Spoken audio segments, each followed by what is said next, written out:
Welcome to the Motivation Library, everybody.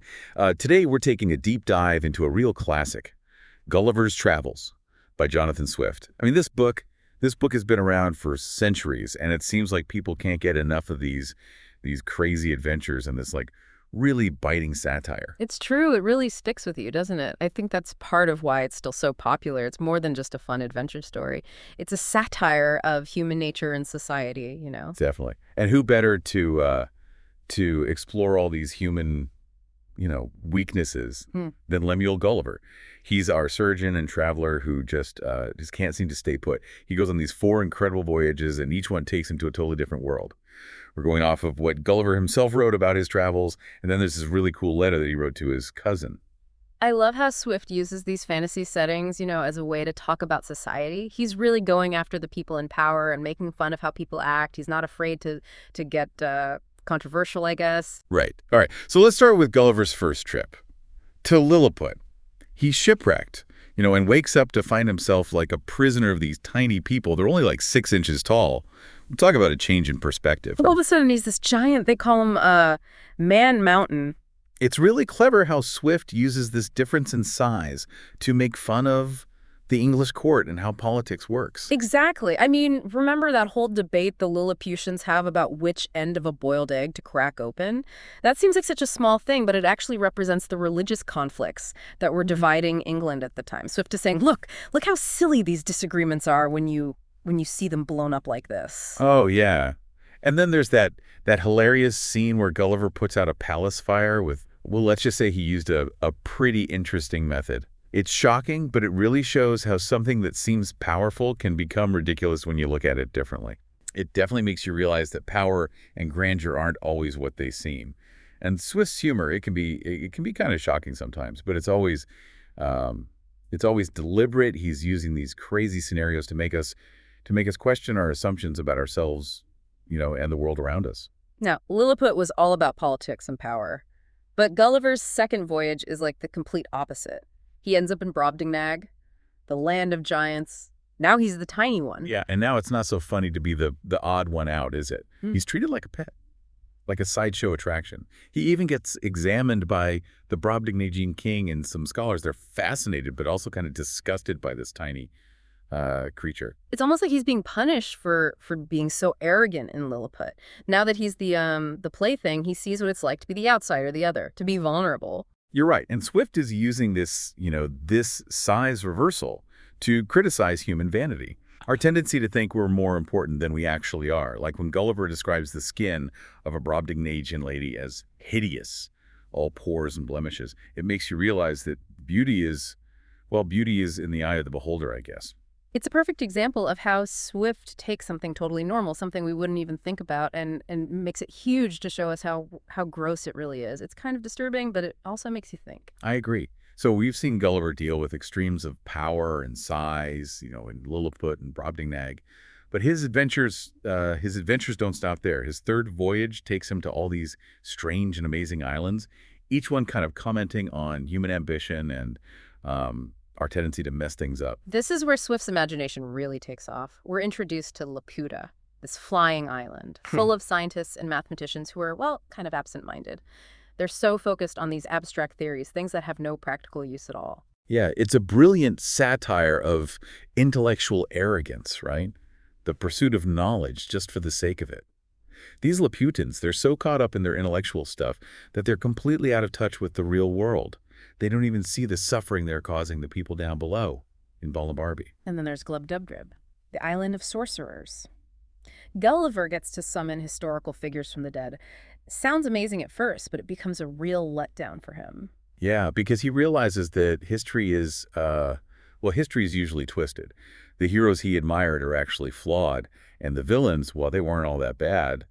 It makes you question everything you thought you knew. Oh, definitely. It challenges the way we romanticize history. We tend to forget that history is written by the winners, by the people in power. Exactly. And then we come to Lugnag, where Gulliver meets the Struldbrugs. These immortal beings, they live forever, but they just keep getting older and older. It's a really powerful message about wanting to live forever. It's a pretty scary thought, isn't it? It makes you wonder if immortality would actually be a good thing or a curse. And I think that's exactly what Swift is trying to get at. He's showing us that Even something we might think is good, something we might want, like living forever, could have bad, even tragic consequences. It reminds us that our time is limited, that maybe the beauty of life is that it has to end. So we've seen Gulliver experience the extremes of size, power, you know, intellect, even immortality in these first three voyages. Each journey shows us a different part of human nature and challenges our ideas about the world. And it all leads up to his last and maybe most important voyage, to the land of the Houyhnhnms and the Yahoos. This is where Swift's satire really hits its peak and where things get really crazy. We'll dive into that fascinating world in the next part of our deep dive. Stick with us. It's about to get even wilder. Welcome back to the Motivation Library. We're continuing our deep dive into Jonathan Swift's Gulliver's Travels. We left off with Gulliver having just finished like 3 unbelievable trips.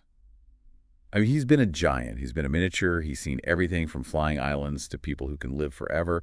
But things are going to get even more intense because now we're talking about his final journey to the land of the Houyhnhnms and the Yahoos. This is where Swift's social commentary really goes all out, right? He shows us these two completely different societies. The Houyhnhnms, these rational horses, they're like super virtuous and they rule their land with reason and order. And then there are the Yahoos, these like brutish creatures that are kind of like humans, but they're driven by their most basic instincts. It's a crazy contrast, and Gulliver's right in the middle of it, trying to make sense of it all. Let's start with the Houyhnhnms, right? They're kind of like Swift's ideal society, a place ruled by logic and reason. They don't even know what lying is or cheating or being greedy. It's all about being practical and making sure everyone's taken care of. It almost sounds perfect, like a utopia. Mm. But some people say that they seem kind of cold and distant because they don't have emotions. I mean, they don't feel love or passion or even grief the way humans do. That's a good point. Makes you think, like, what's the point of living if you can't feel anything right, good or bad? Yeah, it's something we're still dealing with today. We want logic and order in our society, but we also know that emotions are important for how we experience the world as individuals and as a whole. Right. And then there are the Yahoos. They're almost like a caricature of humanity, right? Yeah. Always fighting, stealing, and doing all sorts of disgusting things.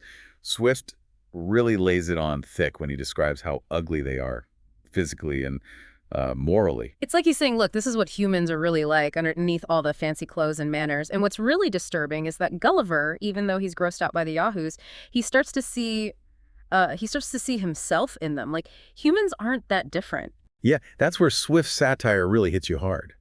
He's making us face this uncomfortable truth that maybe we're not as civilized as we like to think. Maybe we're not that far from being savages ourselves. Exactly. He's challenging this whole idea that humans are special. We love to think of ourselves as these rational beings, but Swift is suggesting that we're just as capable of being irrational and acting on our base instincts like any other animal. So how does spending time in Houyhnhnmland change Gulliver?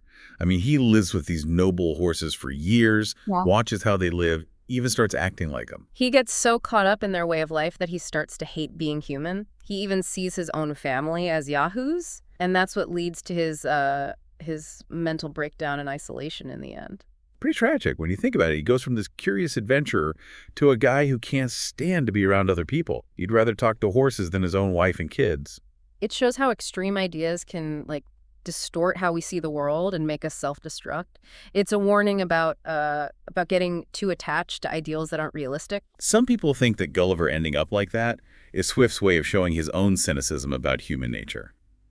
Do you think Swift is saying that we're all doomed to be like the Yahoos? I don't think it's that simple. Gulliver's Travels is a complex book. There are a lot of different ways to interpret it.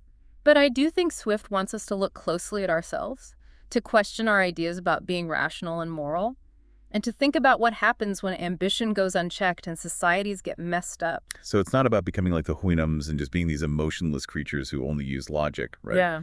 It's more about finding a balance between reason and passion, knowing that we can be both good and bad and making choices about who we want to be. Yeah, that's it. It's about knowing yourself and realizing that human nature is complicated. We have good impulses and bad ones. I think that's a really important message even today.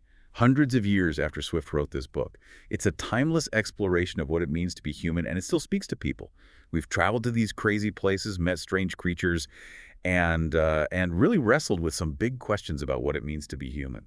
We've seen the extremes of size, power, even living forever.